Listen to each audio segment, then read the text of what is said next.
Our engineer is Nick Stepat. I said it right the first time. Stepatsaris. How about if we just call him Mr. Nick? I'm going to call him Nick, right? That's good. Mr. Nick, Mr. yes. Nick, thank you. I will just tell you our second witness is our planner. We'll introduce him after. His name I get usually partially correct. Can we have him sworn? Sure, Do you want you to sit can with sit us in down, the you can sit beginning? down, And yeah. then you can get up if you need to go look at a direct. These you can take with you. Yeah. Would you raise your right hand? Do you solemnly swear or affirm to tell the whole truth, nothing but the truth, so help you God? Yes, I do. And please pull that microphone closer. Is it on? Yes. Okay. And just state your full name for the record. My name is Nick Tsapatsaris. My offices are in the village of Ridgewood at 10 Wilsey Square. May we have some qualifications, please? Can you please advise the board your educational background, the licenses you currently hold, and whether you've appeared as an expert before other boards in the state? I'm an undergraduate from Worcester Polytechnic Institute. I have a Master of Science from Worcester Polytechnic Institute and a Master of Science from MIT. Class of 86, class of 92 with the most recent master's. I'm a licensed professional engineer in the state of New Jersey, as well as a registered architect for over 30 years. And I, as you, have volunteered in our Board of Adjustment in the Village of Ridgewood for many years, as well as our Planning Board, and as well as our Historic Preservation Commission. Okay, thank you. We'll accept your qualifications. Thank you for accepting him this evening as an expert in the field of engineering. We would appreciate your noting his qualification in architecture as well, but we're not really using it. He had me at MIT, so. Okay, can you start by just providing very briefly an overview to confirm what I've set out there, which is what's out on the site and what we're proposing? Yes. Would it be okay if I approach? Sure, the go board? ahead. Just take the microphone with you, please. Yeah. Oh, there is one. Oh, yeah, there's one there. You want your outline?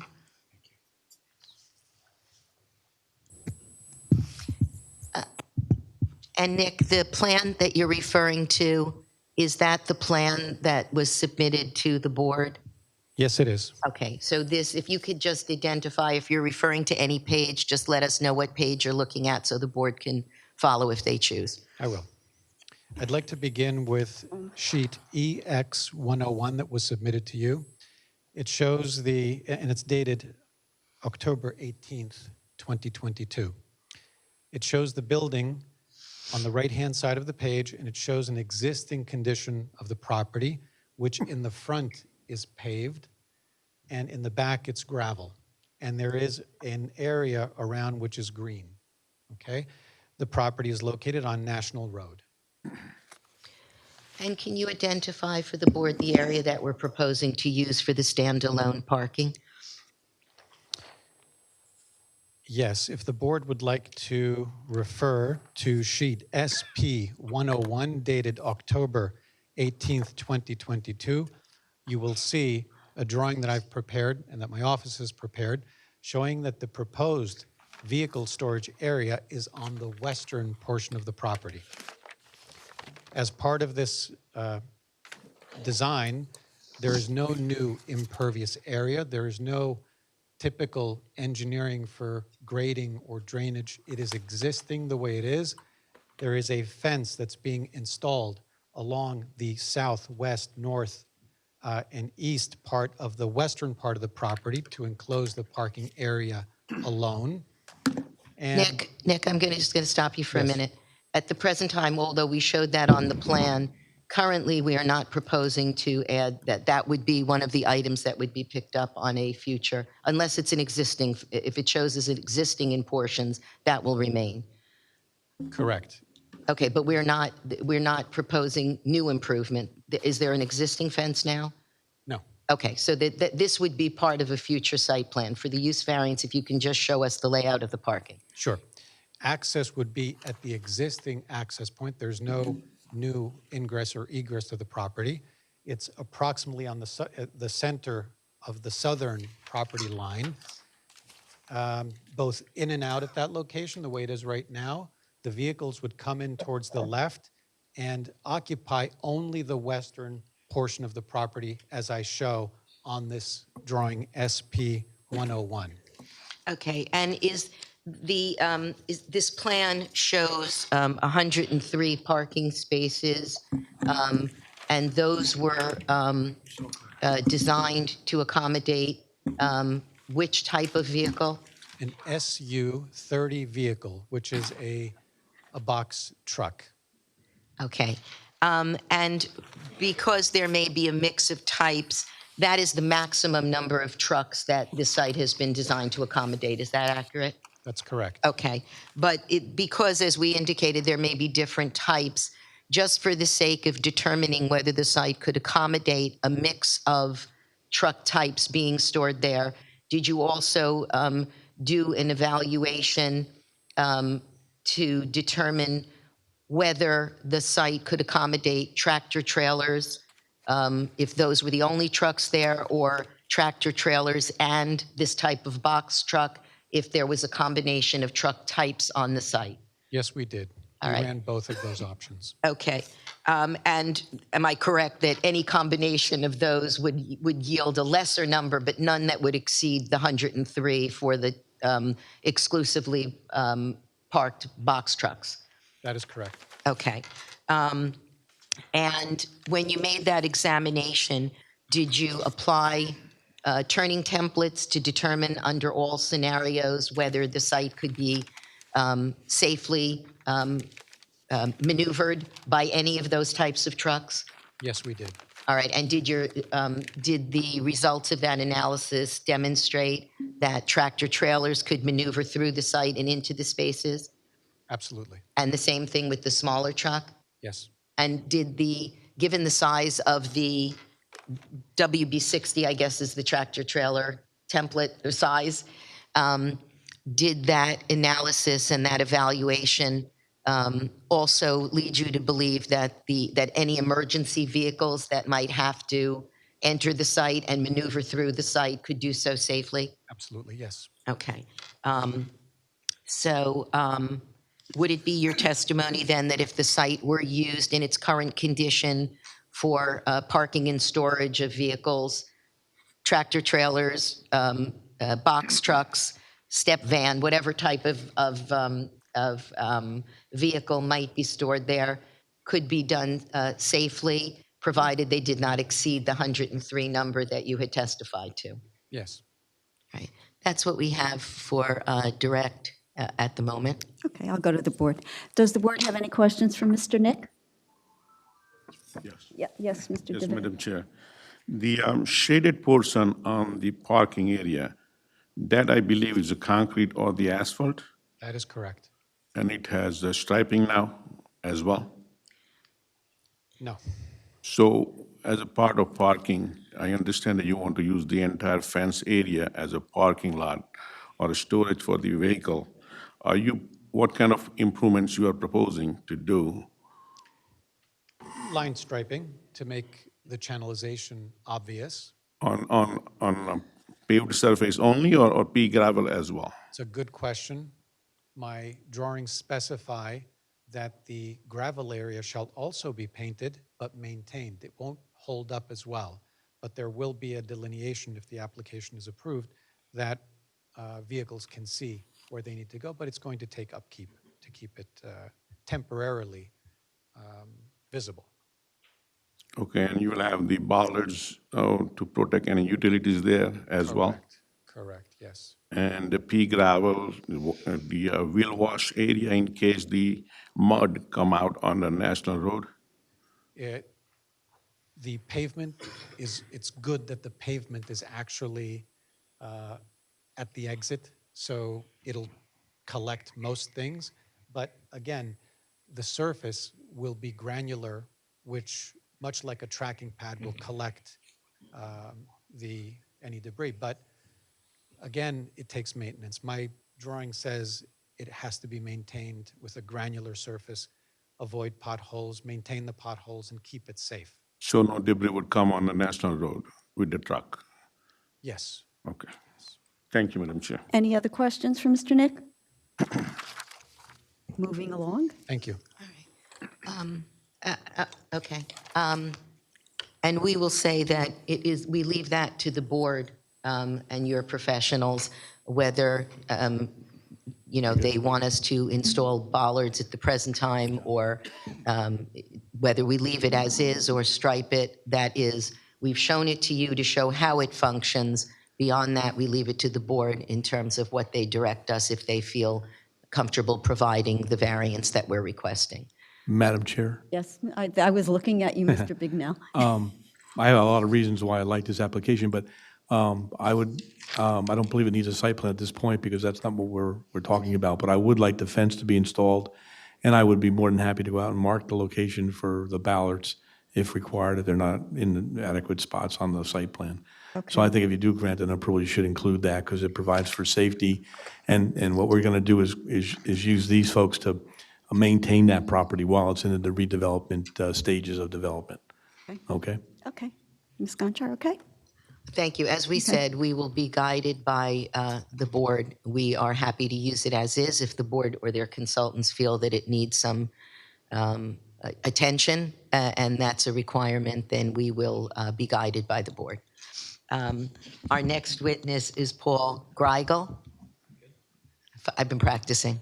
Our planner, if we can have him sworn, and we'll qualify him. Would you raise your right hand? Do you solemnly swear or affirm to tell the whole truth and nothing but the truth to help you God? I do. And state your full name for the record. Yes. Good evening. It's Paul Greigel, last name spelled Grygiel. Business address is 70 Hudson Street, Suite 5B, Hoboken, New Jersey. Qualifications? Thank you.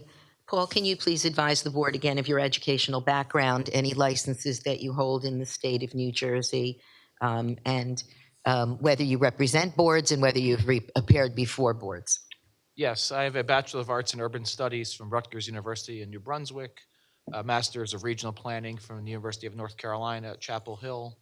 I have a professional planner's license, as I have since 1999, and I'm a member of the American Institute of Certified Planners. I'm a principal of the Phillips Price Planning Consulting Firm, and through my job, I represent both applicants such as this one, as well as municipalities. I'm currently the planner for 7 different towns throughout New Jersey.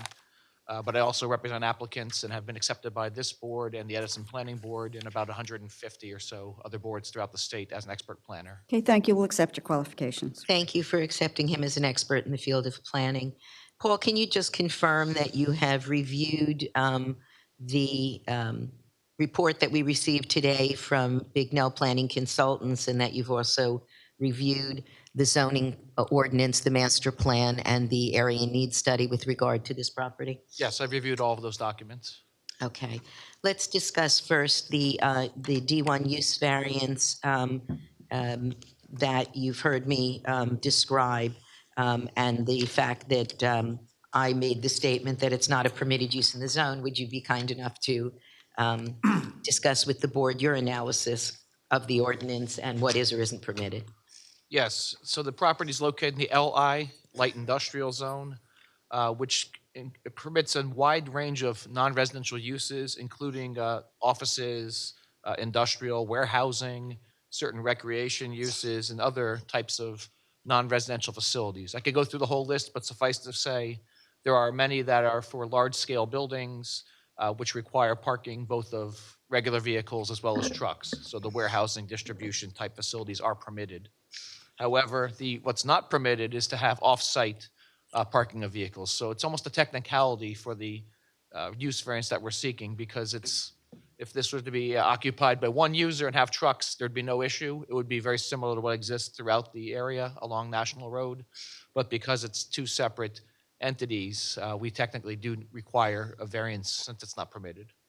So is it your testimony that the parking on the site would be the same physically and would be permitted if it was parking that served the building on the site, but because it is independent of that, it becomes a principal use and hence the need for the D1? That's correct. In this area, the development includes a number of uses that have tractor trailers and other trucks nearby. So if this property were to be reoccupied by one of those permitted uses and have trucks there, it would be essentially the exact same thing, perhaps even more intense if it would say was a plumbing contractor or some other type of operator that required, many vehicles to be coming and going regularly. All right. And you've heard the testimony that other than as we're directed, perhaps bollards for safety or fencing for security, and delineation of certain drive aisles, as the board may direct, that we are not otherwise proposing to make changes at the site.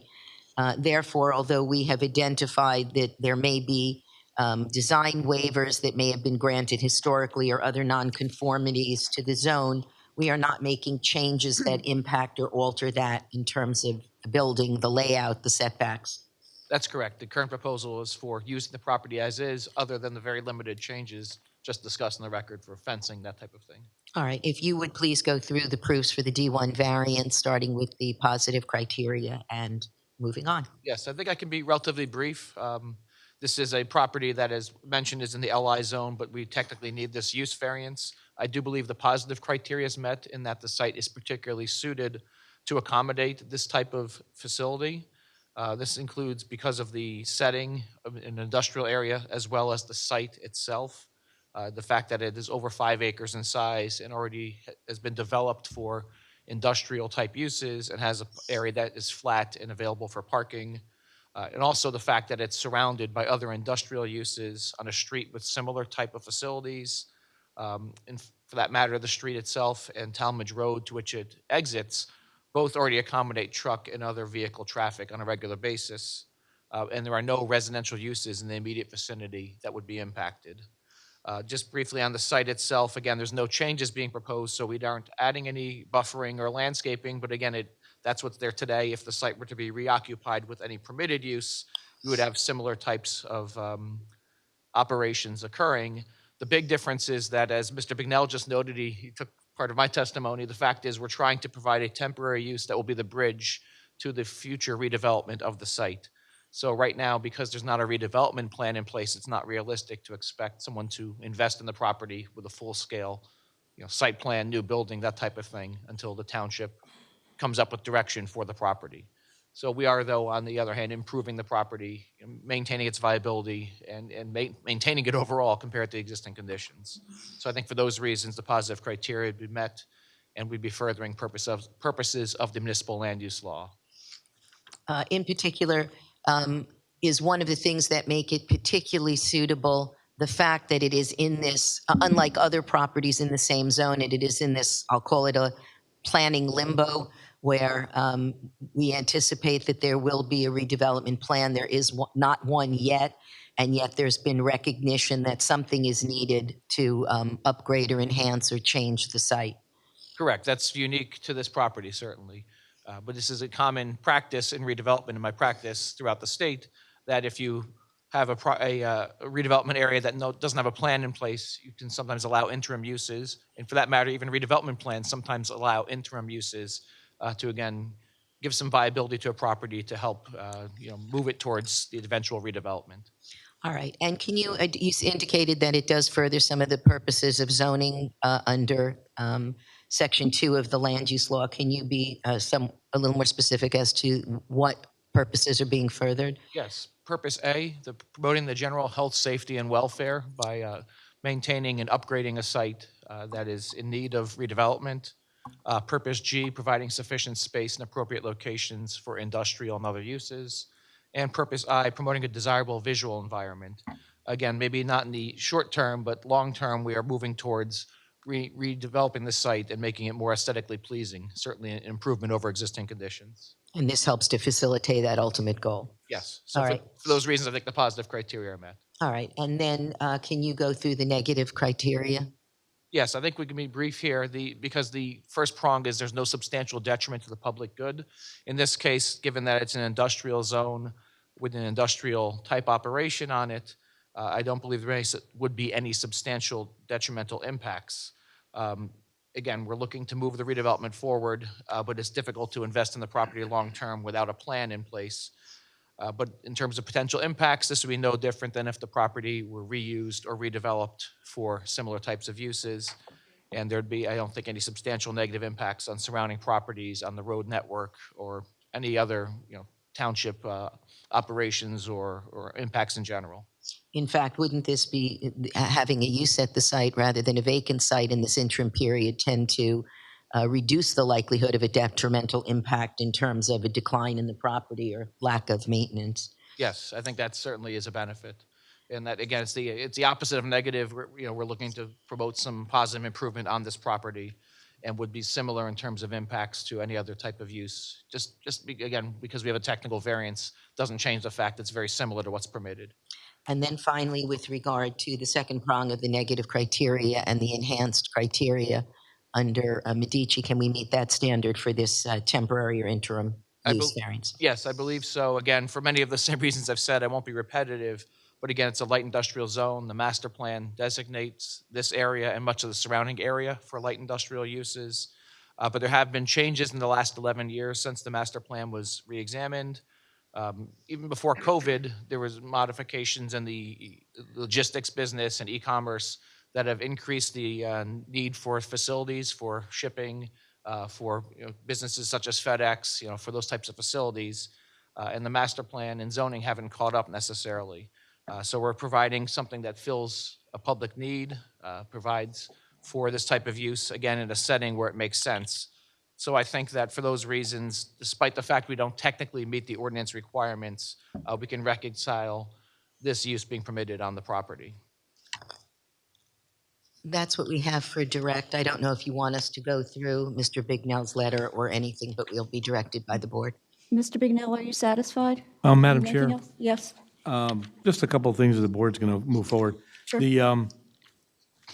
My notes require that the applicant discuss how the operation is going to take place, and they've done that. I believe that the aislewoods are wide enough for trucks. They're oversized, as a matter of fact, so that works real well. Again, I'm trying to get this property improved to a point so that it's reasonable while they're in the redevelopment process. I'm going to try and clean it up, and this new owner is going to do that with a little help with this approval. The maximum number of vehicles was 103, I believe. That should be made a condition of approval. The applicant has testified that they're willing to maintain the property. I like the idea of painting it every 6 months or so that the lines stay current for the 54 months, and that should also be a condition of approval. The 54 months is a condition, and that the activity will cease at that point, or they'll be required to come back to the board and ask for additional time, or at that point, before the planning board with a redevelopment plan for the site. And that the board point out and put it in the resolution that no other improvements or site changes can be made until a site plan approval is granted. Okay, so that we have no confusion with that. But other than that, Madam Chair, I think they've met the criteria, and they've certainly met the spirit of the requirements for the D variance. Okay, thank you, Mr. Bignell. Yes, Ms. Shaw? Mr. Bignell, if I just may clarify, you do want them to install bollards and a fence, correct? Yeah, I don't know exactly where the bollards should go. They may have them on the plan already, and we can look at that. The fencing, I definitely need to put up. The ballards, I can go in the field and locate with them when they need that done. That's only for protection, and the fencing is for security, and I like that because then no one's messing around in the yards. Only the people that belong there will be there on the site, and that's important. Okay, Ms. Shaw? Okay, Mr. Bignell? Thank you. Okay. Now I'll go to the board. Does anyone have any questions? And he's going to become Mr. Paul, for Mr. Paul. Actually, Madam Chair. Yes, Mr. Skibar. Just a question, thank you, Madam Chair. Just a question of, will any member of the public have access to that area? It is not our intent that the public shall. I think the fact that we're putting up the fence, this is going to be a private operation. At this time, we anticipate it's FedEx. And so it will be really for their drivers to go on the site. Okay, you're not going to have customers coming in dropping off packages? No, the building is not being used. There will be nothing really for customers to be doing at the site. No, I'm sorry, I misunderstood. Perfect, that's fine. And just another question about the operations. We're not going to see all the trucks coming in and out at the same time? Will they be staggered, or what's the influx and egress of the? I don't know the answer to that question. Just knowing what I know about how these operations, these are trucks coming in for and going out for delivery. I anticipate if they're like every similar operation that they're spread over time. It's not sort of the platooning you get when a factory opens or closes. So we would anticipate that this is over a period of time over the course of a day, much as a a warehousing operation might. Oh, and I guess this may give you comfort. This is really overflow as anticipated now, based on what our, with the anticipation that it's FedEx, that this is in essence an overflow or a secondary facility for their parking, which would lead me to believe that that non-constant influx and egress is probably accurate. Okay, thank you. Any other questions from the witness? Yes, Mr. O'Gorman? Yes, what type of fence and how high? It's a chain link fence at 6 feet. Thank you.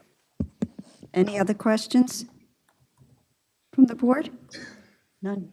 Okay, I'll go out to the public. Anyone within 200 feet of the property, meaning you received a certified return receipt letter in the mail, wanting to be heard? Anyone outside of 200 feet of the property wanting to be heard?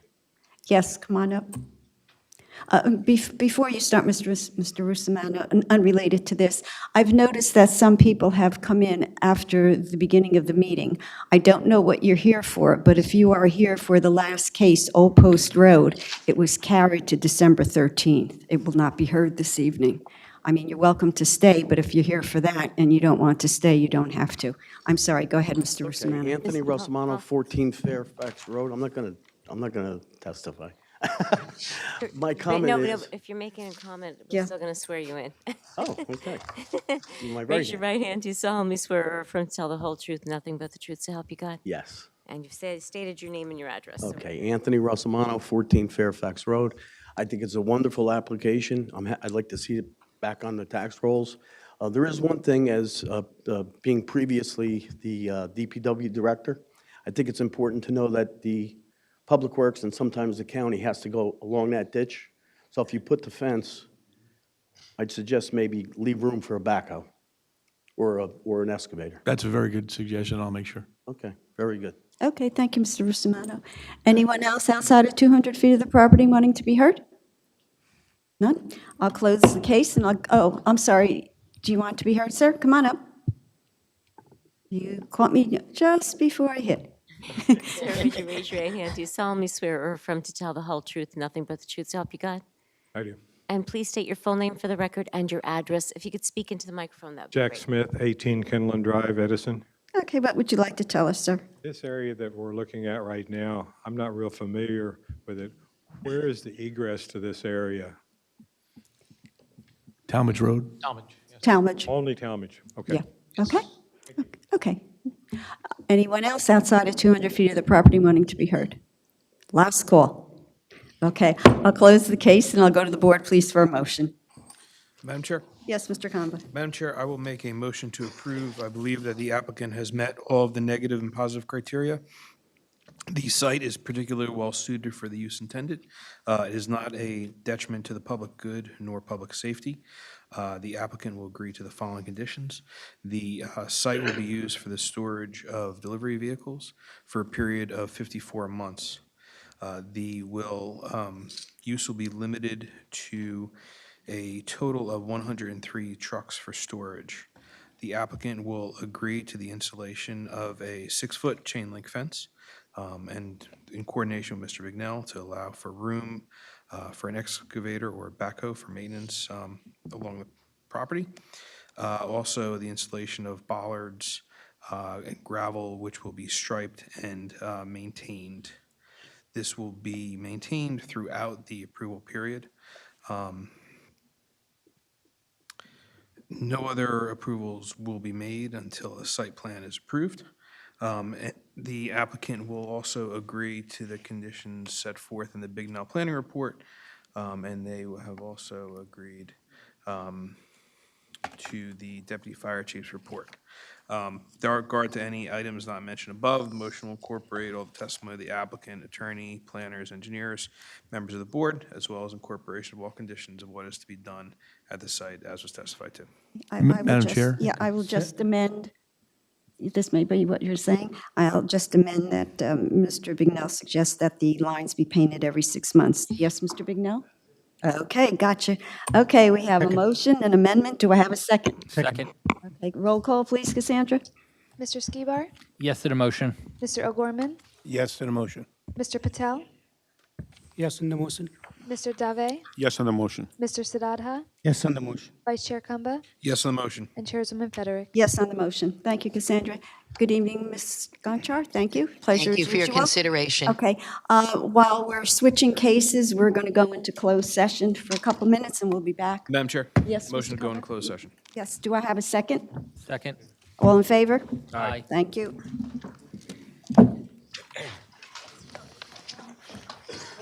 I'm going to ask if the attorney gets involved. I'll be right there.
Okay, we're back on record. May I have a motion to reconvene, please? Motion to reconvene. A second? Second. All in favor? Aye. Okay, Cassandra, read the next case, please, and thank you for being patient with us. Case number Z16, 2021, Chan, 286 Central Avenue. This is for a Whispering Woods case. Section 3713-1, use variance only, sought to construct a 2-story, 4-unit townhouse structure and accompanying parking lot. Affected property is located in the RB zone designated as Block 101, Lot number 11A on the Edison Township Tax Map. All paperwork is in order. Thank you, Cassandra. Good evening, Mr. Wiley. Good evening. Tonight, I'm here for this hearing. We have a proposed settlement of this litigation. We had started a private writ action. In discussion with my client, we are willing to modify our request to a 2-unit, a 2-family essentially on this site, which would consist of a unit which would have 1 bedroom and a second unit which would have 2 bedrooms. We would still have to get a site plan, so the board would still be reviewing this in the future to see how the site plan issues are being addressed, and if there's problems with those site plan issues, the board has a chance to modify same. Okay. Ms. Shaw, do you have anything to add to that? I just go out to the public and, pardon me? Pardon me? Oh, I'm sorry. Go ahead, Mr. Kamba. I'm old. I didn't hear you. Sorry. You're not old, Madam Chair. Ancient. No.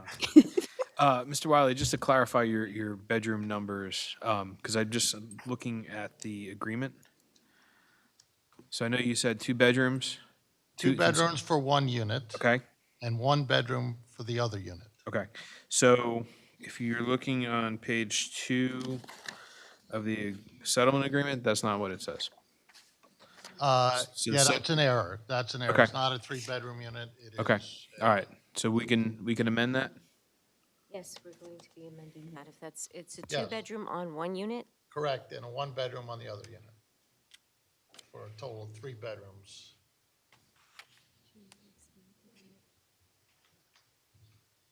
Okay. Thank you, Mr. Wiley. You're welcome. They did get noticed, correct? Yes.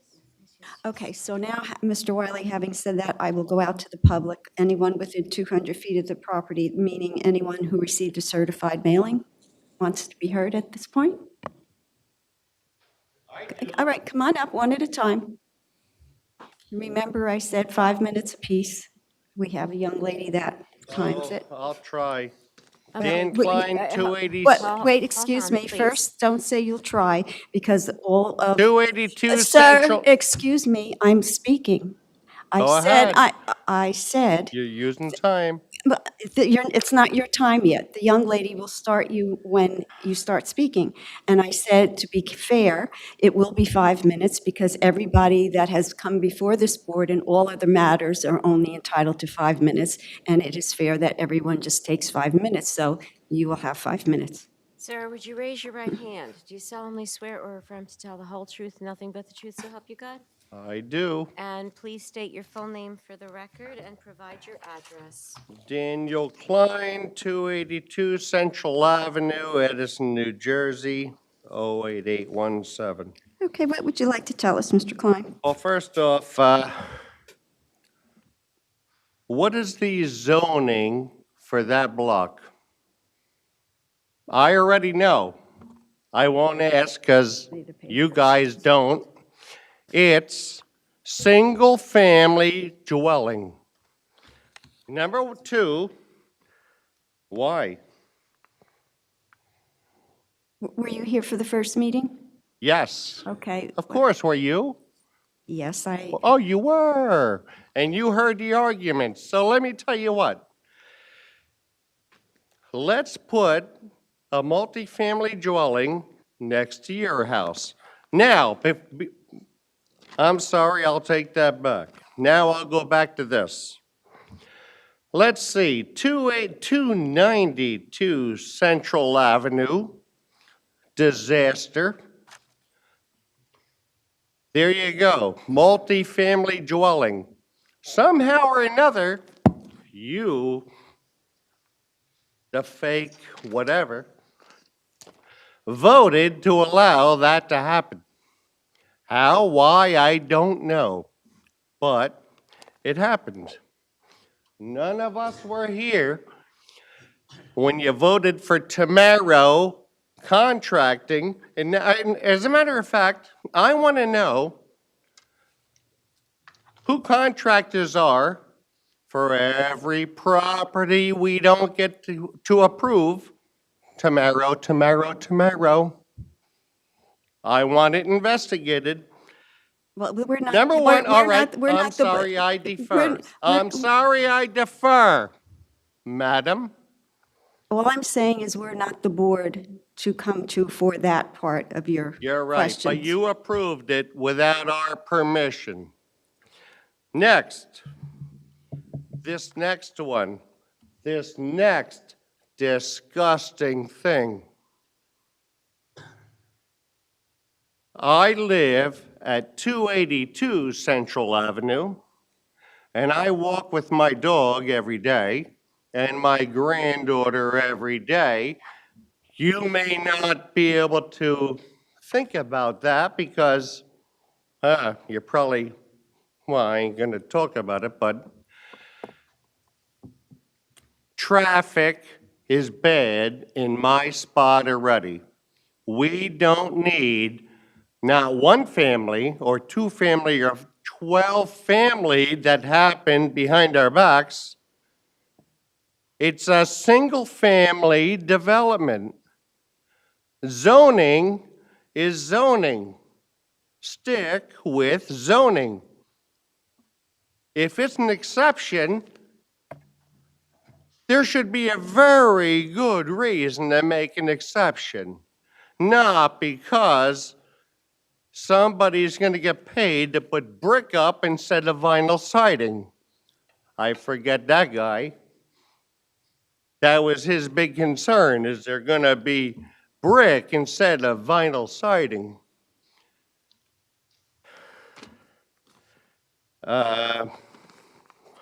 One more thing, and I'll wrap it up. Traffic.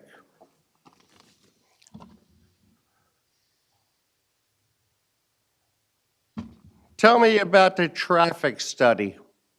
I live there. If you ever come across Central Ave, good God, if my granddaughter runs out in the street, she's going to get picked off. If my dog runs out in the street, gets off my leash, he's picked off. And now you just want to keep putting apartments, condos, multifamily dwellings. It's zoned for single family. It should be an exception to change that.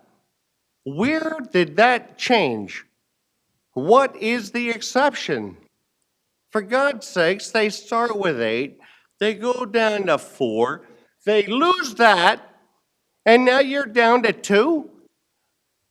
3 family, for Christ's sakes, think about it. Put it next to where do you live? I want you to put these next to your house. Thank you, I'm done. Thank you. Anyone else within 200? Yes, come on up, sir.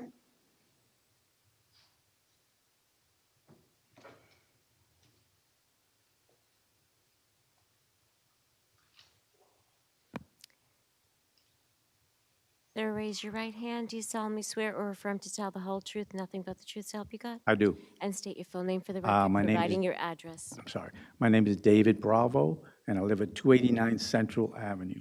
What would you like to tell us, sir? I wrote something, it's not very long, less than 5 minutes, so if I may. Sure. You know, this is my 4th time here. I was here for the 2 meetings before this, for the other apartments, and the meeting before this for this particular one. And like I've said previously, My main concern is overcrowding. I mean, we have apartments down by the tennis courts, by Stony Road. We have the apartments that were already there, next to the ones that are being built now. So then we have the apartments down on Plainfield Avenue, where the entrance is on Central Avenue. Now, the property that is proposed to be developed now has the same lot as, I think, 4 or 5 more properties down that road towards Plainfield. Now, as I stated before, I said, are we going to continue this?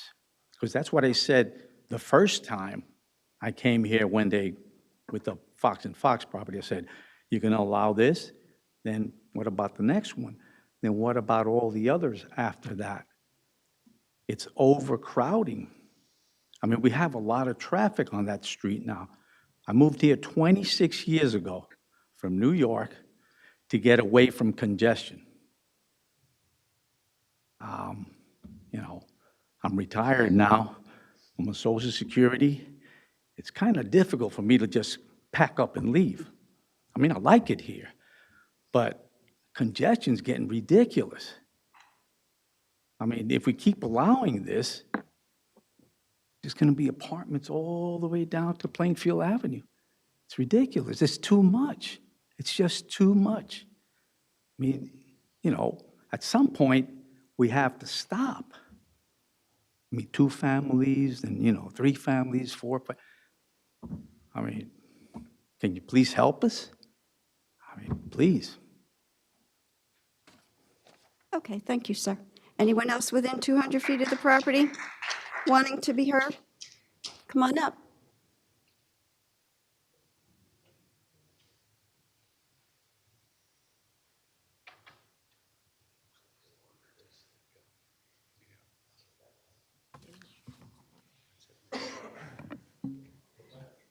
Would you raise your right hand? Do you solemnly swear or affirm to tell the whole truth, nothing but the truth, so help you God? I do. Please state your full name for the record and provide your address.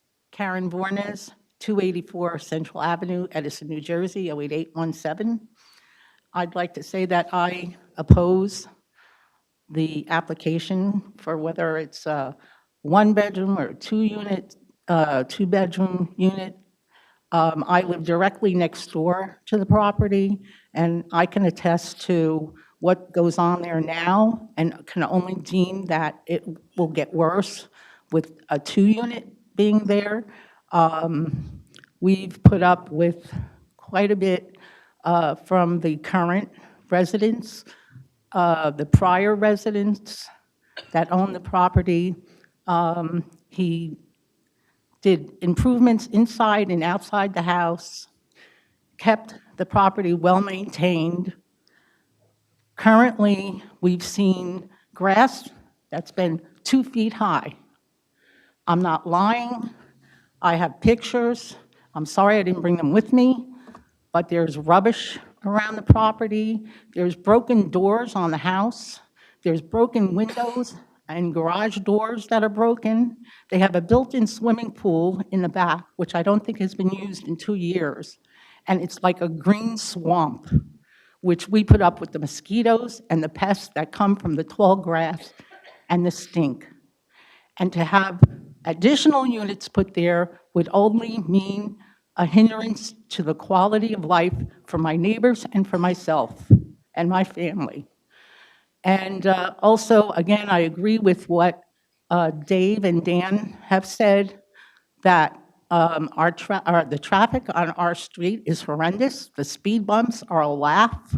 You have people that tear down our street going, 40, 50 miles an hour. They just glide right over these speed bumps.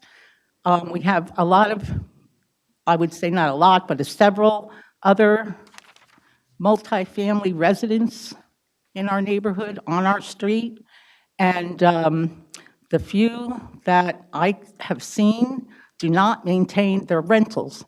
They don't maintain their properties either. And to have more put in next door to us, when we additionally have the properties that at 292 where they're building the 8 more apartments, it's just too much. I've had enough. I don't want any more. Thank you. Okay, just to let you know, a couple of things. When you say in addition, what's there now isn't going to stay there. That's all going. Right. Okay, fine, as long as you know that. And the settlement, if it's so approved, they then have to come back with site plans. So they have to come back to us again. And we still have to then approve again. Tonight, we're Yes, just and- approving a settlement. We're not approving what it's going to look like. Okay, I want to also point out, the structure that is there now is only maybe 8.5 feet from my property line. The structure from the 286 to 284 is maybe 15 feet at the most. Well, that'll be something when they come back with a site Well, I plan don't that we see have how to it's look at. possible to build two-family. We have to wait to see, but I just want you to know I'm that. just letting you know, Yeah, that I'm in total disagreement of this. But tonight, if we so approve, we're just approving the settlement of it. But then they have to come back again with the site plan, with everything that you're talking about, the sidelines, the setbacks and what have you. Okay? Okay. Okay, as long as you understand that. I just Right. want you to understand that. Okay, great. Thank you. You're welcome. Anyone else within 200 feet of the, come on up, sir. Yes, me again. No, sir, I said at the beginning of the meeting, each person gets one time to speak, and that's Oh, all you will okay. get. Well, I'll just say this. Will you please sit down? Traffic Will pattern. you- I want a traffic pattern to run on that road. I want calling the a, look at the debacle. Hey, call me out. They'll come arrest me, whatever. You're a hero, lady. And my property Yes, this is there. Rose from the zoning board downstairs. Can you set someone down, please? Put it next to your house, woman. I want a traffic pattern done on that road. And now let your grandkids run out there, lady. Sir, I'm not a lady. I'm the chair of this board. You will show this board respect, and you've had your chance. Now, is there anyone else within 200 feet? Come on up, sir. Were you voted?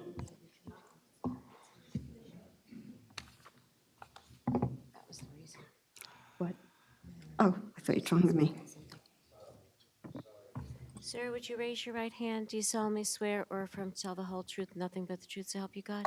Yes. Please state your full name for the record, provide your address. Okay, my name is Michael Damari from 287 Central Avenue. Okay, what would you like to tell us, sir? Well, one of the things I'd like to agree with what my neighbors were saying about traffic, it's just getting insane on the street, and also parking. The house that's in that current property, I don't know how many people they have living in there. Right now, it's a rental, but they have a couple cars that park in the back on the property, and then there's cars parking out on the street. The existing apartments down the street, which has a parking lot, there's a minimum of 4 cars that are parked out on the street every night. The property at 292, which a couple of people here referred to, which was originally turned down, and somehow it was approved on a Zoom meeting that myself, which I'm within the 200 feet, I should have been notified. I wasn't, and I think the board knew that there were several homeowners that weren't notified of that Zoom meeting. Yes, if you look back at the video, and I saw that the board was kind enough to give us 10 extra minutes to speak up if we wanted to. But my problem with that was, if I didn't know about this meeting, it doesn't matter if you gave me an hour. And, I just didn't know about the meeting because we weren't notified. But I don't know how many cars are going to be parked out in front of there. I know when it was originally disapproved, one of the things that was said was there would probably only be 1 or 2 people living in each of those 1-bedroom apartments. And I had stated that my wife grew up in a 1-bedroom apartment with her mother, her father, and her brother. And they became teenagers and eventually adults, and they had cars. So there was, at any given time, there was 3 cars for that 1-bedroom apartment. So I don't know what it's going to be like when 292, when they finish building those 8 apartments there. But I just can't see more apartments on the street, whether it's a 2-family or a 3-family or, but there's going to be more cars, more people, and there's already everything is way too overcrowded in the town. And there's got to be a point where it stops, where, things are zoned for a reason. And I know this isn't changing the zoning, but it's making an exception to the zoning. So, if I could come up with a good enough reason for me to have a chemical plant in my backyard, I mean, why can't I do that? Because it's just an exception to the zoning. So, I think we need to take a good, hard look at this, and I know we can't talk about children, but the schools, I have 4 kids, and the schools in this town are extremely overcrowded, and I know the mayor he wanted to talk about building another school, and there's got to be a point where we say, we have to have the solutions first before we go ahead and do things like this. But that's all I want to say. Okay, thank you, sir. Anyone else within 200 feet of the property? Come on up, sir. Sir, raise your right hand. Do you solemnly swear or affirm to tell the whole truth, nothing but the truth, so help you God? Yes, I do. And please state your full name for the record. Provide your address. Yes, Willie Kwan at 285 Central Avenue. What would you like to tell us, sir? Before you consider approving this proposal, I'd like to, as my neighbor have mentioned, the next door to this proposed variance, 292 by Fox and Fox, I believe is 12 units, not 8. And the one next to that, 298, it's at least 12 units. So if this one, 286, gets approved, it'll be the 3rd multifamily, multiple units consecutively. So, I mean, when do we stop? In the last few years, my neighbors and I have come here multiple times to stop the construction of multiple family houses. So if you approve this, they'll be close to 30 units in an original 3 housing unit. So yes, the issue of overcrowding is very true. For example, if I take my kids to the park at the end, there's already another apartment building, I believe is 16 units. You cannot get a tennis court available because of the population density, I would put it that way. And also, as they mentioned at the other end, at Plainfield Avenue, there's also a multiple unit housing. So it is parking and overcrowding at our street, and that's why we've been fighting again and again, and I hope you guys can see that when you vote. That's all I have. Thank you for your time. Okay, fine. Again, I'm going to remind everyone that if we so approve tonight, we're not approving what in effect may ultimately go there. We're just approving the settlement for them to come back again.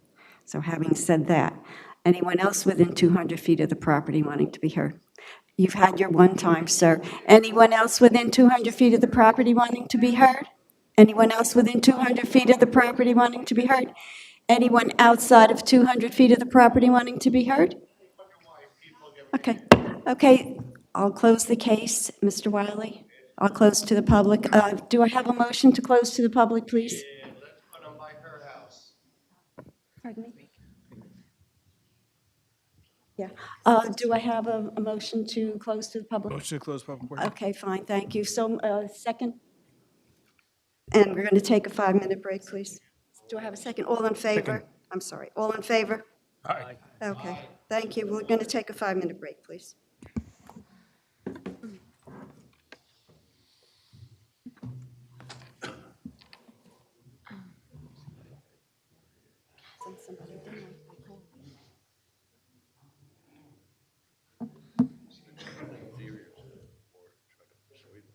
Yes, this is very good, John.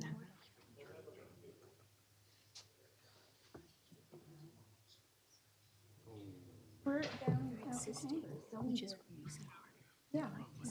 Okay, thank you. Okay, thank you.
We're, yeah, okay. We're back on record. Do we have, we closed to the public, so Mr. Wiley, you have the floor.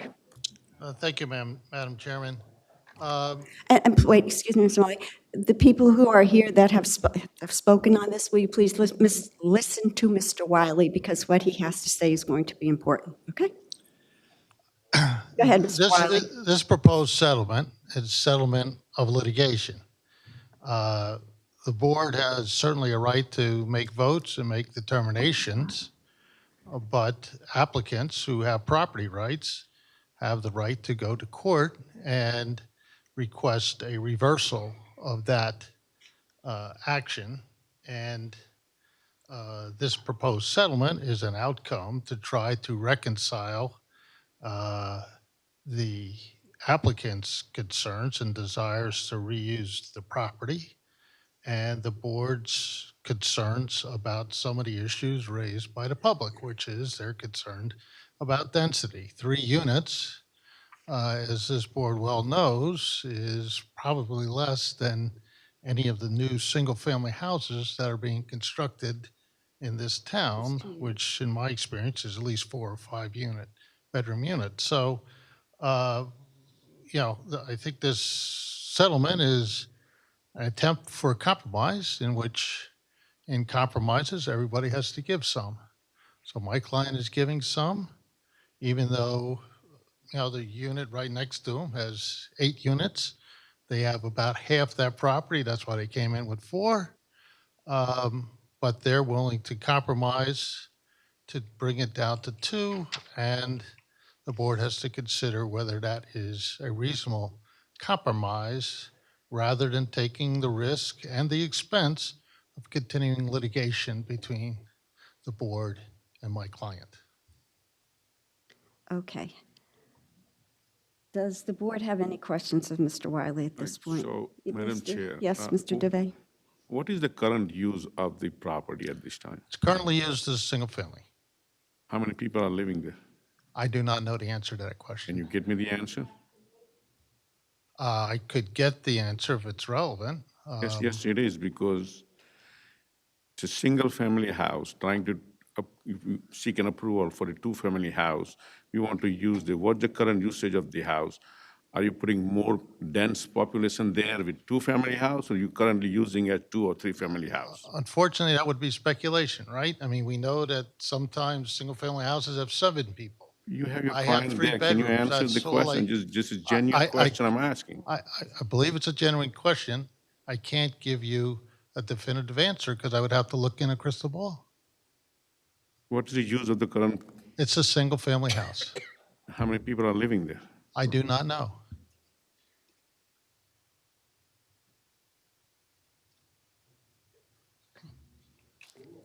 How would you get the answer, Madam Chair? Is there a way to find I out? I couldn't find out now, but if the board wants me to, you want to adjourn it and have me make an inquiry of my client, I'd be happy to do so. Well, then that becomes another problem because of dates. And it becomes a problem with the judge too, but that's It might another become a matter. problem with the, unfortunately, I'm not sure if everybody is understanding. The reason why we're here is because his client sued the board, and the judge sent it back to us. So that's why we're here, okay? If this can't be settled, then I'm not sure where it leaves us, but the judge will not be happy. And Ms. Shaw? If this doesn't settle and the judge ultimately decides that the board is incorrect, you could get 4 units. That's what could happen. You can get exactly what you applied for.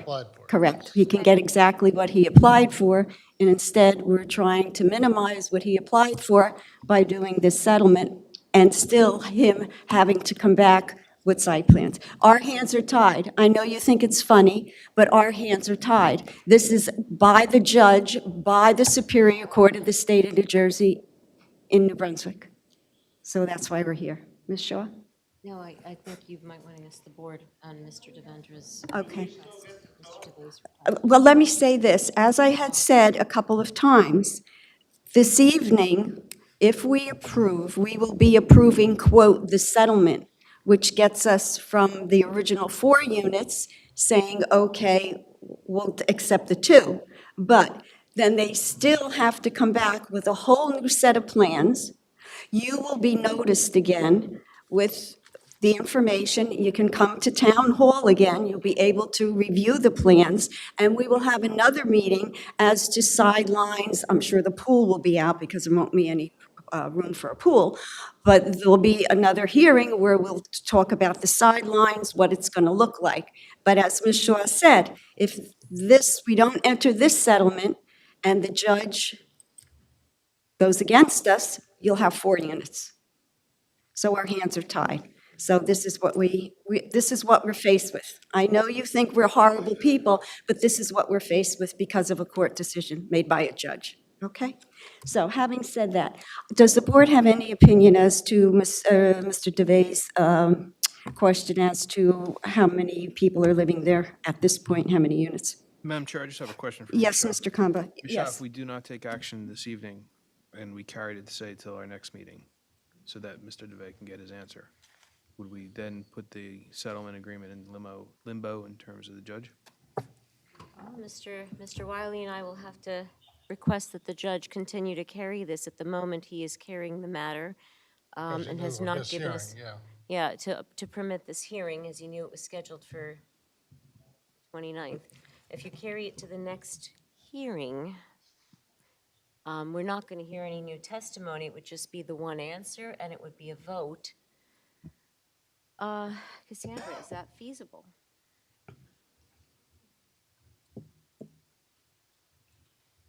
Our December agenda is booked already, so. But is it feasible for us to just have the one answer and a vote from this board? The public is closed. There's no more public. The public is closed at this point. I mean, the public will come back when they come back to renotice with the site plan. When there is a site plan application, the public will be noticed. Okay. However, So if it's, yes. I mean, if it's just for that If it's just for an purpose, answer and a vote, we can put it on for old business in the beginning of the agenda, yeah. and Mr. Wiley, I don't know what your thoughts are. I don't think the judge is going to be overjoyed that we haven't moved a case on his docket. It but isn't, but. But that's what we'll have to do I come almost If the tomorrow. board wants to do, I mean, I almost hate to ask this question, though. At this point, well, maybe you can't tell, because as he said, it would be a crystal ball. But if the judge is not in a good mood and he doesn't grant an extension till the next month, can he then say, okay, he just gets it and goes back to the 4-unit because we didn't do the settlement in no, this time slot? No, he's going to enter a case management order, and the order would require that the applicant provide a brief, that the board provide a brief, and we go down a different path. And at that point, it's up to Mr. Wiley's client whether he wants to continue with a settlement or proceed to litigation, since they'll have, and there is a possibility, because there are significant grandfathered pre-existing apartments in this particular location that unfortunately make this 2-unit seem somewhat less intensive as opposed to a 4-unit or anything else. And so there is a possibility the judge could say, well, there are other units. What's your basis to deny these 4? And there is a possibility the board could be overturned entirely. So that's a risk. That's a risk that you can take. I think if we told the judge that we're on for the 13th simply for a vote, perhaps it's likely he would give us sufficient time to proceed down that path. But at that point, I think he's also probably going to give us some case management dates. Okay, Ms. Shaw. Madam Chair, Yes, just Mr. before Skibler. we go off this topic, again, this is kind of a hypothetical question. Legally, how many people can you have living in a single-family home? You cannot restrict constitutionally family dynamics. What you can restrict, however, is you can restrict it to 2 adults and we've done that. This board has done that previously, where there are conditions, and these are conditions that can be imposed. And you haven't seen the site plan yet, but you're looking at right now a 1-unit with 2 bedrooms and 1 unit with 1 bedroom. And you can restrict it to 2 adults, and limit it in that fashion. I don't know if Mr. Wiley's client, this is not, I actually don't even want you to opine as to that, because quite candidly, that would open a whole nother application and argument that I think we should reserve for site plan application. I agree. Yeah, so that's not something that's before this board right now, but it's certainly something you can consider once there is a site plan application. And that's, there are other conditions you might also consider at that time. I guess just in regards to Mr. Dave's question, we really don't know how many people are in this home at this moment, how intense the use is. So, again, if we know, what is that going to afford us? Oh, in other words, you're saying whether we know one way or another, it's not if we know going that to there's have 6 anything to people do with the living there. settlement? Okay. In all candor, I'm not sure that that's going to truly impact how this board imposes conditions when they review the site plan. So what it is now is not what it's going to be if the settlement is approved for a 2-unit. Right, so, and at that point, you can restrict the number of adults. You can't restrict family dynamics, but you can restrict the number of adults accordingly. The board has every right to know, every board member has right to know what the current use, how many people are using that premise, and then if they approve 2-family house now, how many, it would be more intrusive use or it would be less intrusive. The board has every right to know what's the current use of the property. Okay, so then we will, now, does everybody understand what's going on? Okay, okay, I guess I'll do that first. So I guess at this point, I will take a vote to either, do you want to put this off to the 13th to get the extra information that Mr. DeVay is asking for? Or do you want to go ahead tonight and do what we think we're going to be doing? At this point, I'm not sure. I'll start down at the end. Do you have a preference of whether we carry to the 13th and find out as to what the usage is right now and how many families are in there? Go ahead. I can't vote. Oh, that's right, I'm sorry. Oh, that's right. Mr. Gorman can't vote. No, you can start with all the way down. Yep, start with Mr., pardon me. Yeah, Mr. Patel, I guess you would be the next to vote. Yeah, I can vote. Yeah, well, yes, but do you want to carry it to the 13th to get the extra information that Mr. DeVay wants, or do you just want to go ahead and vote on the settlement tonight? Can carry. Carry it, okay. Mr. Sadata, carry? Carry. Madam Chair, I honestly don't know if that's really going to make a difference, because we don't know what the future use is going to be versus the current use. So I think we can move with a vote. Mr. Kaba? Madam Chair, I'd like to, for Mr. Dave to get the information that he requested. Okay, and so do I. So we will do that. So for everyone that's here, so you understand what's going on, I will repeat what I said before. The reason why we're here is because, as you all know, we denied this application originally. Okay. Then Mr. Wiley and his client sued the zoning board. The judge then heard the case, and the judge suggested that Mr. Wiley come back and we do this Whispering Wood thing because the court views that it's not as intensive as what's there already.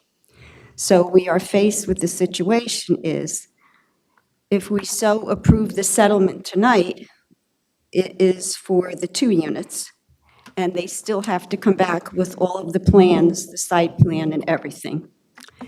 If we don't enter the settlement, then we go further in the case, and if we lose the case, then that means you don't have the 2 units there, the judge will grant him the 4 units. So that's where we stand. So at this juncture now, we need tell me if I'm wrong in anything I'm saying, Ms. Shaw, because this is just something different than we're used to doing. At this point, we need a motion to, number 1, accept that we're going to go into the settlement. Number 2, giving me permission as chair to sign the settlement.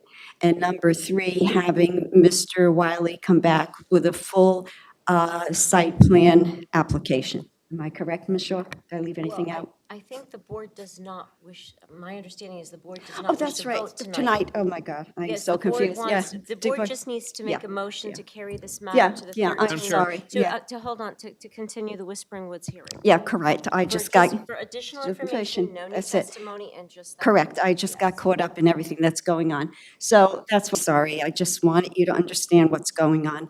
So, Mr. Wiley, we will see you on the 13th. Everybody's welcome to come back on the 13th, just to hear what's going on. You will not be able to speak because it is closed to the public at this point, but it will be getting the information Mr. DeVay wants, and then voting on the settlement. And as I said, voting on it as to my signing it, accepting it, and asking for the site plan for them to come back again. And again, we're facing either 2 units or losing, and the judge giving Mr. Wiley's client 4 units. Okay, so I hope you all understand that. Okay, so having said all of that, this is your notice that'll be heard again on December 13th, and you won't be getting a re-notice. This is that notice that'll be on for the 13th. Thank you, Mr. Wiley, for being patient. I appreciate it. Cassandra, can you call the next case, please? Yes, case number Z27, 2021, Shirley Lee, 12 and 18 Manning, Section 3763-1, bulk variances sought to construct a 1,600 square foot accessory structure explain it for the so you storage of understand. vehicles. Max height for accessory structures is 15 feet, proposed is 20.42 feet. Max impervious coverage by accessory structures permitted is 10%, proposed is 11.1%. Minimum lot depth required is 100 feet, existing is 90.36 feet. Affected property is located in the RB zone designated as Block 280B, lot number 35 through 37, and 55 on the Edison Township Tax Map. All paperwork is in order. Good evening, Mr. Shire. Good evening, Madam Chair, It's members nice of the to board. see you, Mr. Shire. A nice smiling face after this evening.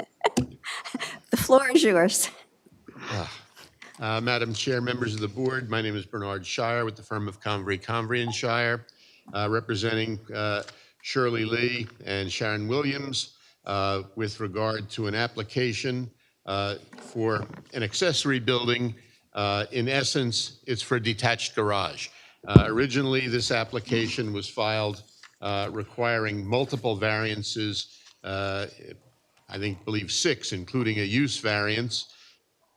And essentially, after some input from the township professionals, what we managed to do, since this was originally 2 separate lots under separate ownership, we merged the lots in the same ownership and therefore eliminated 3 of the variances, and including the use variance.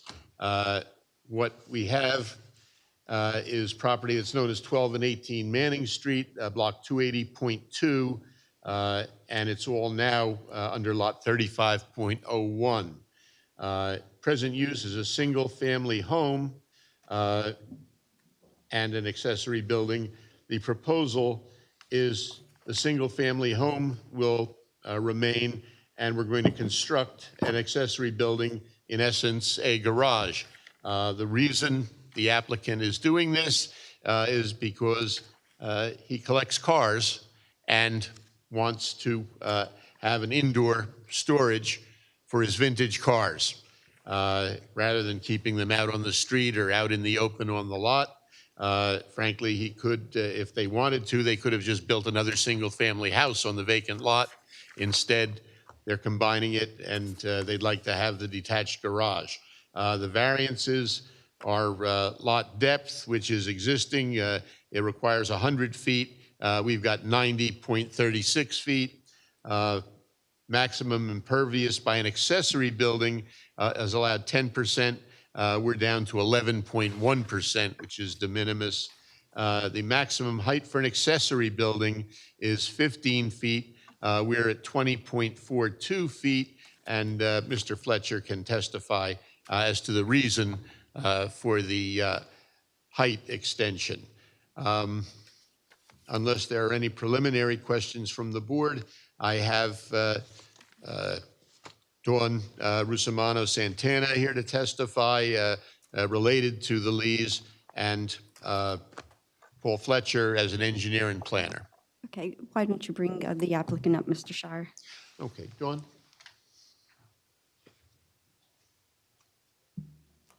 Out there yet?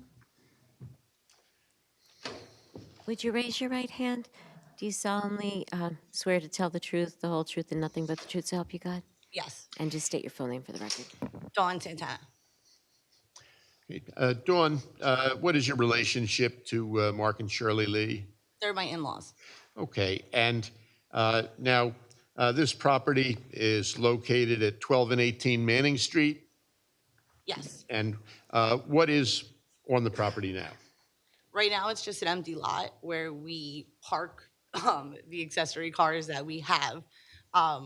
So it's really just an overload. If anything, it's an eyesore the way it sits now because it's an open lot that we use, to park because the street is extremely crowded. If you've ever been down Manning Street, you have two cars parked on either side. You're not getting down there with another car. So. All right, and the lots have now been combined, and there's a single-family home on the lot, correct? Yes. And who lives there? Sharon Williams. Okay.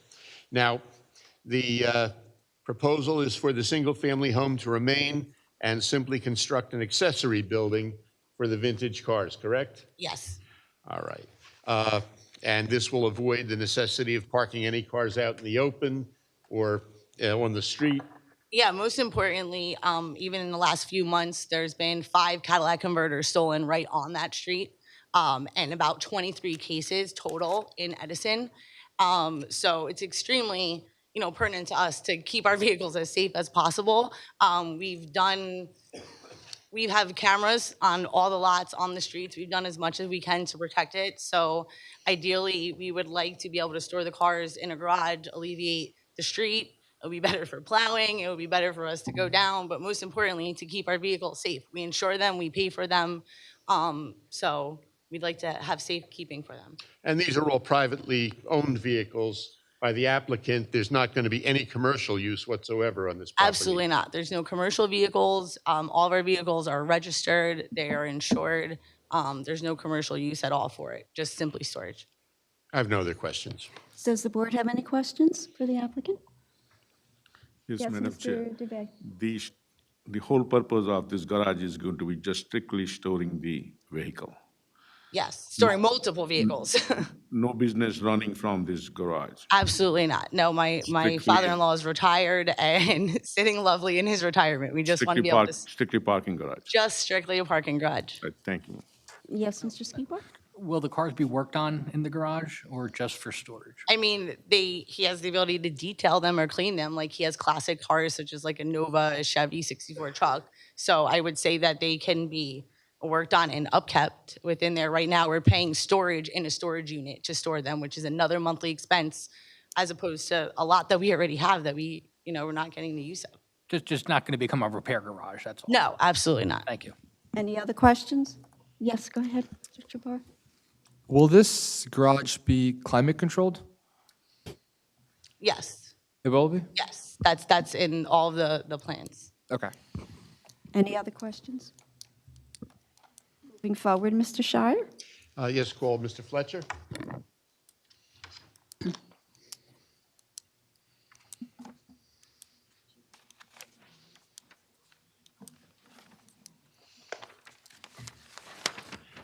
Mr. Fletcher has testified before this board probably more times than I've been here in the last 40 years, and he is qualified as a professional engineer and planner of the state of New Jersey, and I would offer him in both capacities. Yeah, we'll accept his qualifications. Mr. You're right, Fletcher. he's probably been here more times than I've been here. Mr. Fletcher, would you raise your right hand? Do you solemnly swear or affirm to tell the whole truth, nothing but the truth, so help you God? Yes, I do. And just state your full name for the record. Paul J. Fletcher. Mr. Fletcher, you were hired by the applicant to serve as their engineer to prepare the plans for this application and give testimony in that respect, and also as a planner, correct? That is correct. All right, and you're familiar with the property at 12 and 18 Manning Street? Yes, I am. What is the present condition of the property? It's a vacant lot. All right, and there, Plus, sorry, the vacant lot, plus there's an existing one-story, single-family dwelling and attached garage. okay, and the two lots were combined for purposes of this application, correct? That is correct. And that eliminated a number of variances that would have been required. Yes, we also reduced the size of the proposed garage. All right, now, could you please tell the board what is proposed? Certainly. The applicant is proposing a 40 by 40 accessory building or garage. It will be 1,600 square feet. It'll be set back 29.45 feet from the right-of-way of Manning Street. It'll have three-car overhead doors, 3 overhead doors, sorry.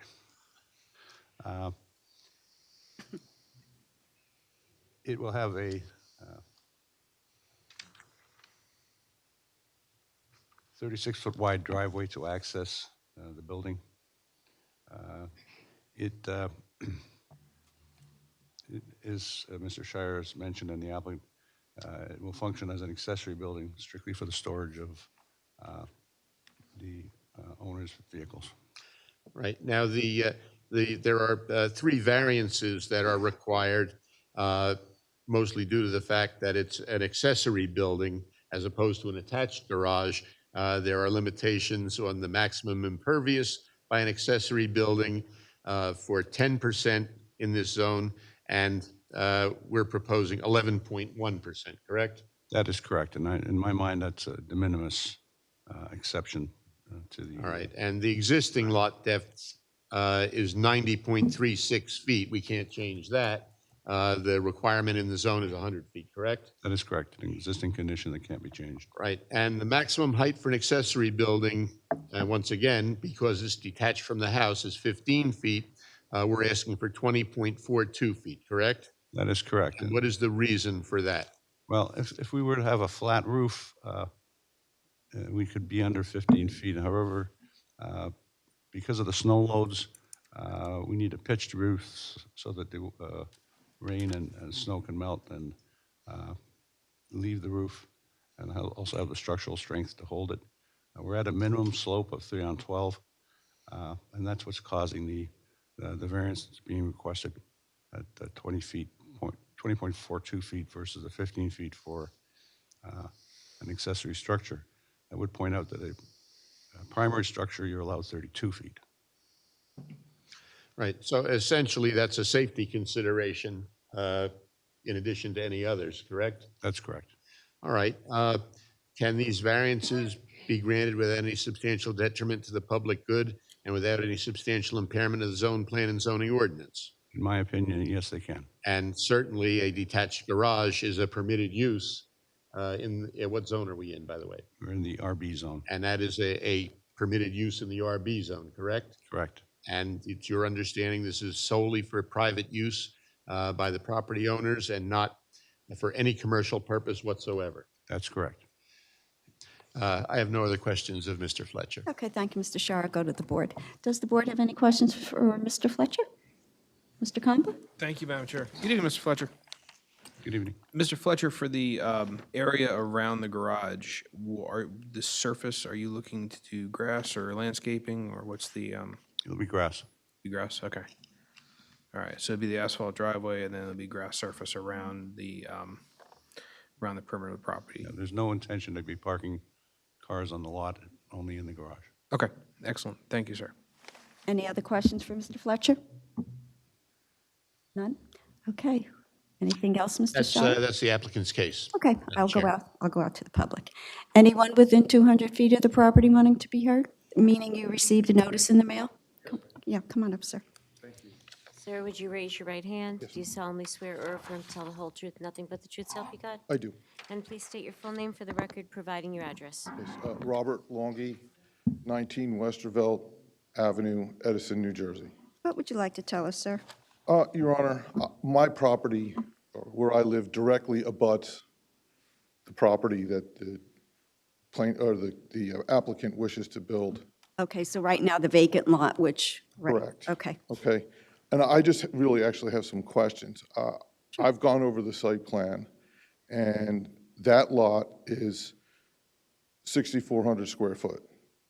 And he was proposing a 1,600 square foot building. That's over 25% of the property. That's not including the driveway. Secondly, we have been told that this is supposed to be for classic cars, that he's been parking there. If you'd like to see the cars that have been parking there, I have pictures. They are neither classic nor old. Okay, they change all the time. I have pictures going back a year. There's commercial trucks on there. There's a flatbed on that property currently. It's been there for months. In addition, this process has been going on for over a year, the changing of the property without any variance or permits given. So my question is this: is this really an accessory building? I mean, there are no antique cars on that property. There have never been any antique cars on that property. I have pictures of the cars that are on that property, and none of them are antique. If anybody wants to see them, I'd be glad to show them to you. Mr. Ayotte, according to what we're looking at here, the impervious coverage is 11%, is that correct? That's correct, as what's submitted, correct. Okay, so it's only 11%. Your Honor, Your Honor, I'm sorry. That's okay. At this stage of the you tonight, know- I don't really care what you call me. After that, you should be called Well, Your would you Honor. like to be Okay. up here after you No, listen to that? no, Would you ma'am, like to be no. here? Okay. That's why I got tongue-tied at one point. I'm looking at the site page, okay, and if you go to the drawing, all right, first of all, why does somebody need a garage that's bigger than their house? Their house is 1,500 square feet, and they want a 1,600 square foot garage. I don't understand that. That doesn't make any sense to me. That is not an ancillary use. Okay, that's a new structure on a new piece of property. That used to belong to the property on the other side that he bought a couple of years ago and then moved it and transferred it to this property just recently to get this put through. But if, I don't know, it could be my math, but what is the square footage of the lot? 6,400 square feet. Madam Chair, I think Yeah. I think the reason for the confusion is that he's just taking the square footage of what was the vacant lot before it was merged with the lot containing the single-family home. It's now one large lot. Okay, The total area of the parcel is 14,456 square feet. okay, yes.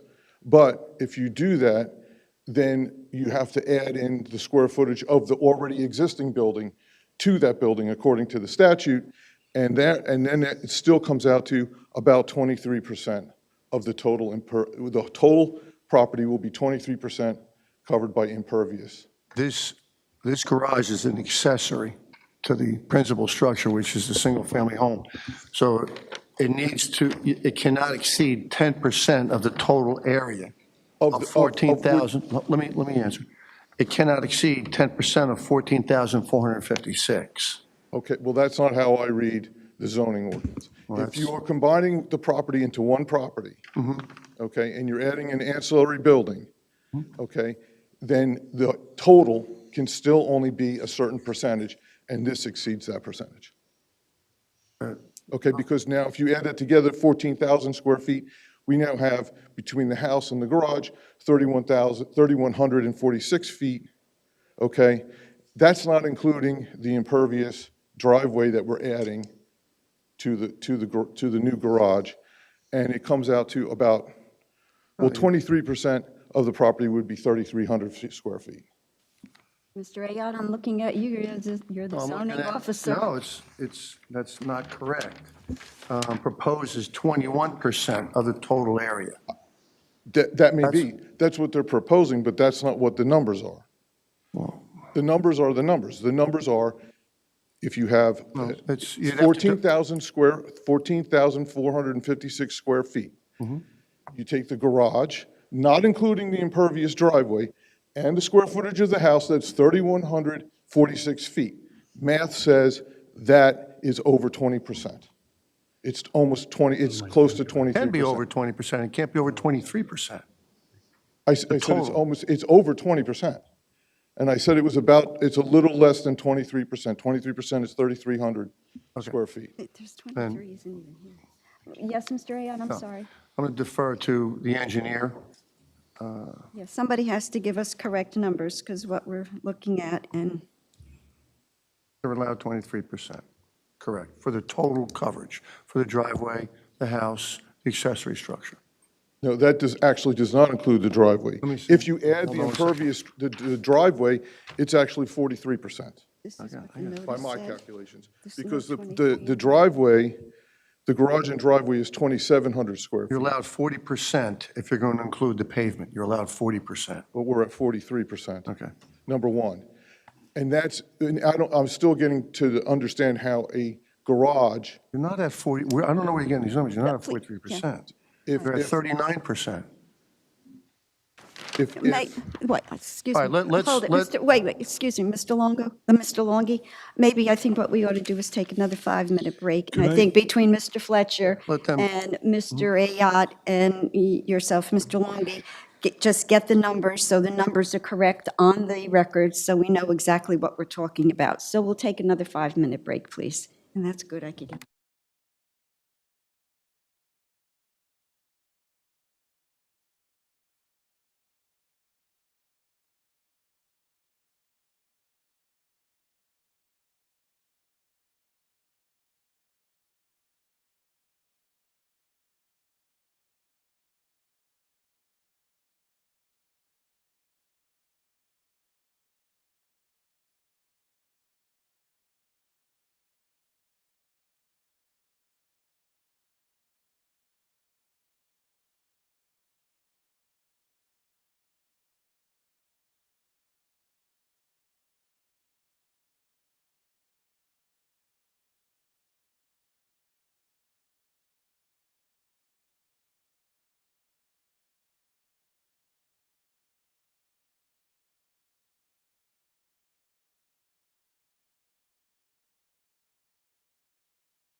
We're back on?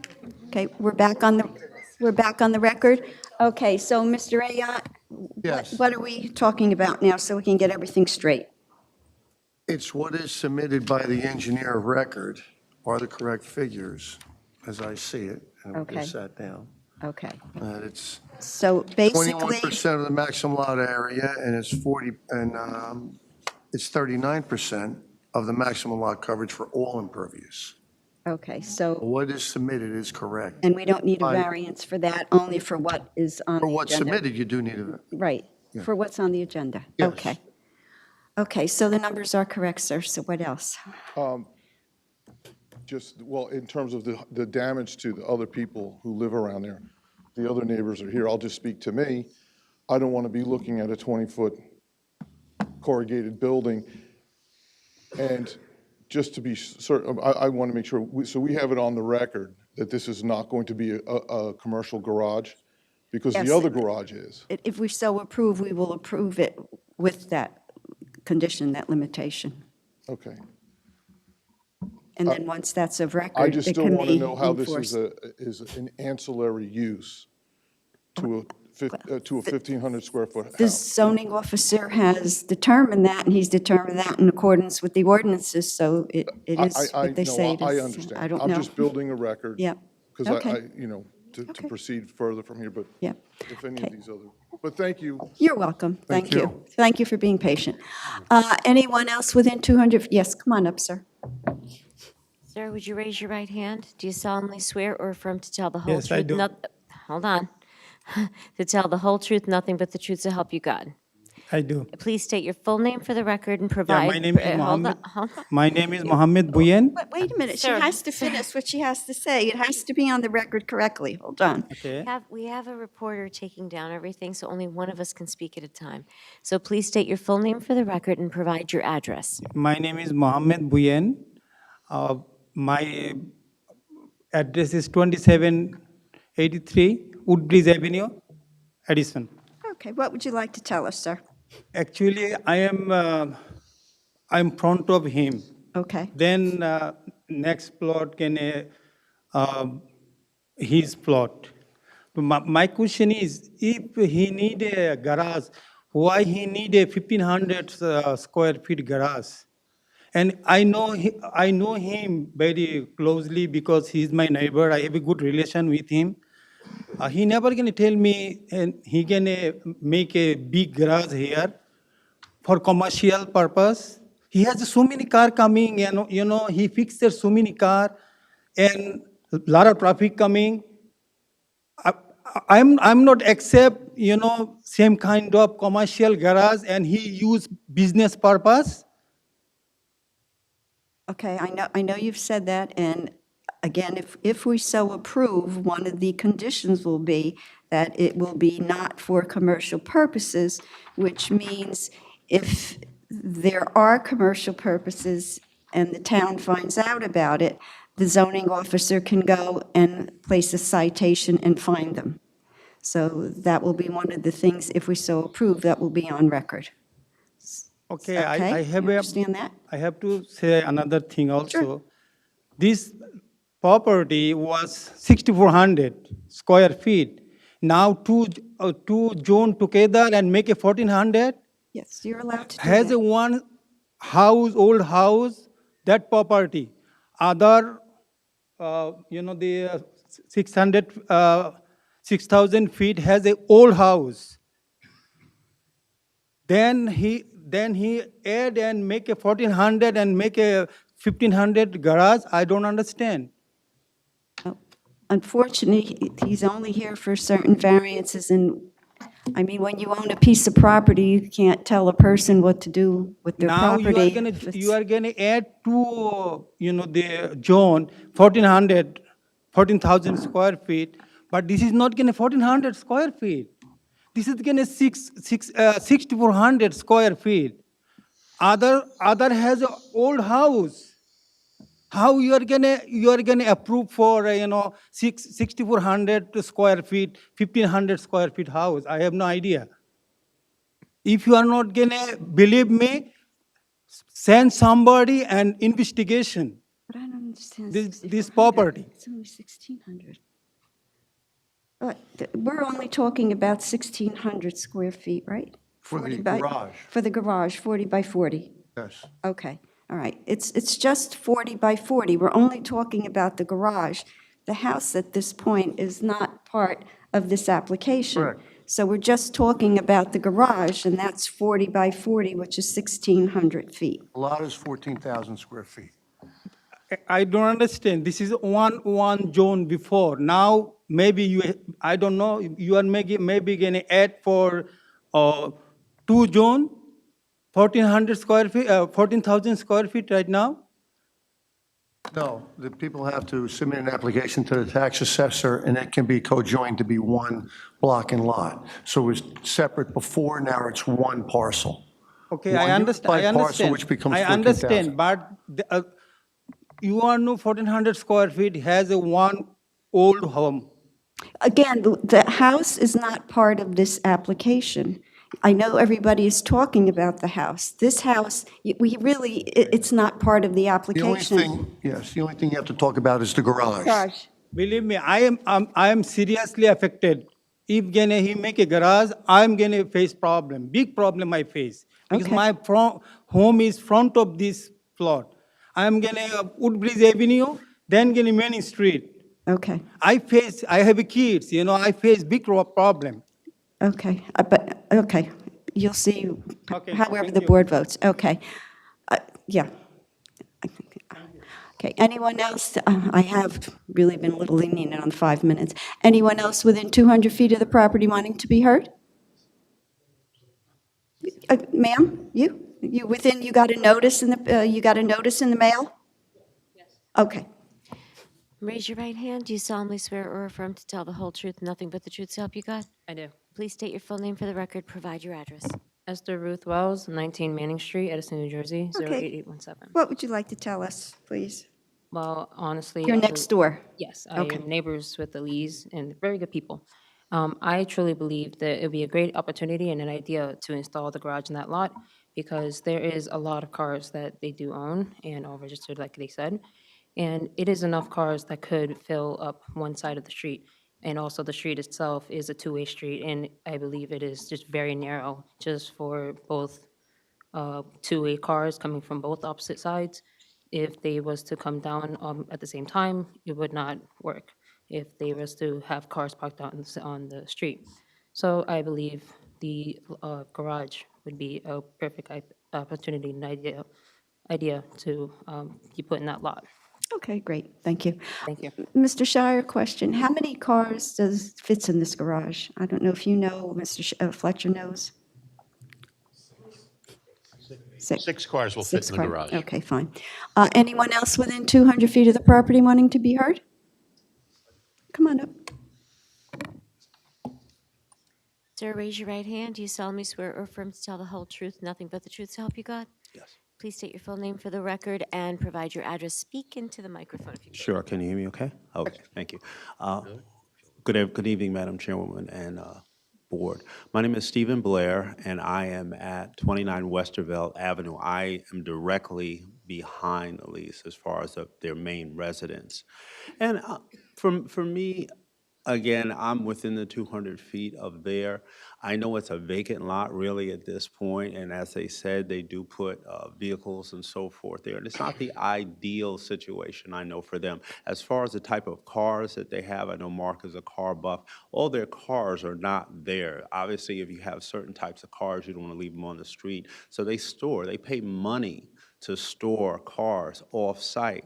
And I'm just saying, Mark is coming into a time of retirement, and it would just be, it's just undeveloped property. If they were going to put a house there, I don't think it would be an issue. I know the garage, and I respect my neighbors. I respect a different viewpoint.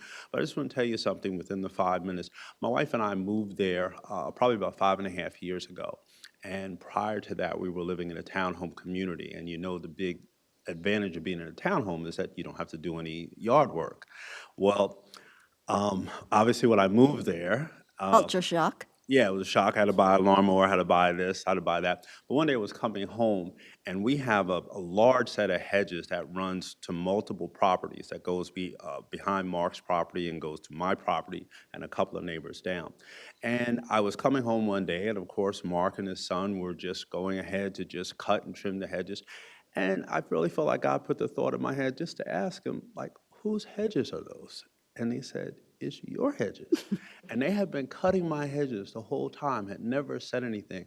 And I know we're looking at the dynamic of a structure, but I think the character of a person plays a factor too. Just like when you have a house, you could have neighbors that are great and wonderful. You have neighbors that don't take care of their property, and they're just the former. They do whatever they can to make the community and make the landscape and everything to really look good and really look beautiful. So my recommendation again is I would ask you to approve their application. I think that they are people who care about the neighborhood, care about the neighbors, not just me. They go out of their way to extend whatever, hey, you want to borrow a ladder, you want to do this, you want to do that. So that's just my side of it, and I would really ask you to really consider their application and hopefully approve it. Okay? Okay, thank you, sir. Appreciate that. Anyone else within 200 feet of the property wanting to be heard? Anyone outside of 200 feet of the property wanting to be heard? Okay, I'll close it to the public. Do I have a motion to close to the public, Madam please? Chair, I just wanted to. Yeah, wait, just 1 minute. Motion to close public portion. Do I have a second? Second. All in favor? Okay, go ahead, Mr. Madam Schreier. Chair, I just wanted to let you know, my client advised me that they would be willing to plant a row of evergreens as a buffer along the, I guess, the back line of the property. And I'm sorry, where? I didn't hear you because you turned around, I couldn't hear you. I'm sorry, a row of evergreens as a buffer across the back line of the property. And, it should also be on the record that if they had wanted to just build a house when it was a vacant lot, it could be 32 feet high. So this is considerably less than that. Anything else, Mr. Shire? That's it, Madam Okay, Chair. does the board have anything, Mr. DeVay? I think you said backside. I think their neighboring properties on the side. So you guys want to do it on the side of the house, right? You So you want to gotta do- come back up This to gentleman said microphone. he's your next door neighbor, right? So one of the individuals is directly behind, and the other one is on the side of the lot. So But that's he currently has a detached garage that butts up against that property. So Okay. the irony of putting another detached garage next to his detached garage isn't so far-fetched. I got it. Okay. all right. Okay, so we have that. Okay, so we're closed to the public. Mr. Shire is finished. I will now go to the board for a motion, please. Madam Chair? Yes, Mr. Kamba. Madam Chair, I will make a motion to approve. I believe that this application will be a benefit to the property owner as well as to the neighborhood. The applicant agrees that there will be no commercial vehicles on site. It will be, the site will be, I'm sorry. You're taking lessons from me tonight now? Hanging out for too long over the I past 2 know. weeks, Madam Chair. The accessory structure will be for the sole purpose of the storage of private vehicles. There will be no commercial business on that site. The applicant will agree to install an evergreen buffer along the rear property line. I'll second. Mr. Dave seconded. Yeah. Roll call, please, Cassandra? Mr. Skibar? Yes on the motion. Mr. O'Gorman? I can't vote. I didn't hear the case. First time. No, this first time. The first time? Yeah, Okay. yeah. Yes. Mr. Patel? Yes on the motion. Mr. Dave? Yes on the motion. Mr. Siddhartha? Yes on the motion. Vice Chair Kamba? Yes on the motion. And Chairwoman Federick? Yes on the motion.